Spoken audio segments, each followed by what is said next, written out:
આ છે છોટાઉદેપુરની civil hospital, જ્યાં ગરીબ આદિવાસી દર્દીઓ પહેલાં સારવાર નહીં પણ ડૉક્ટર શોધે છે.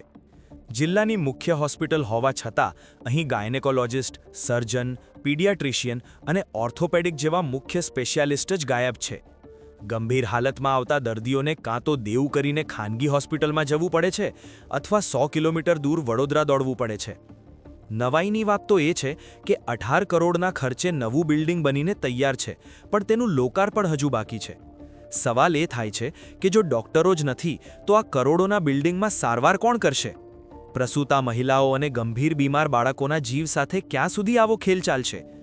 આ મામલે હોસ્પિટલના જવાબદાર અધિકારીનું શું કહેવું છે, સાંભળો.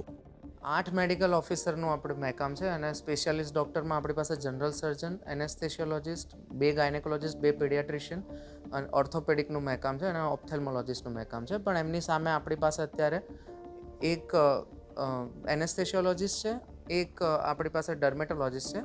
ફિઝિશિયનનો કોન્ટ્રાક્ટ હજી રિન્યૂ નથી થયો, એ ગાંધીનગરમાં પેન્ડિંગ છે.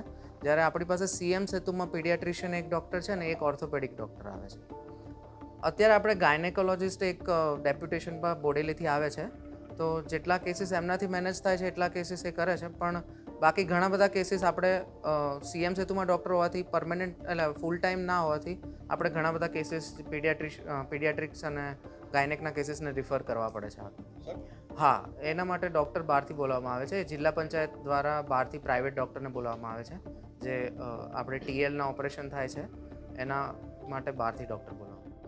જ્યારે ગરીબ દર્દીઓ ભટકી રહ્યા છે, ત્યારે શું તંત્ર આ ખાલી પદો પર ભરતી કરીને આદિવાસી જનતાને ન્યાય આપશે ખરું?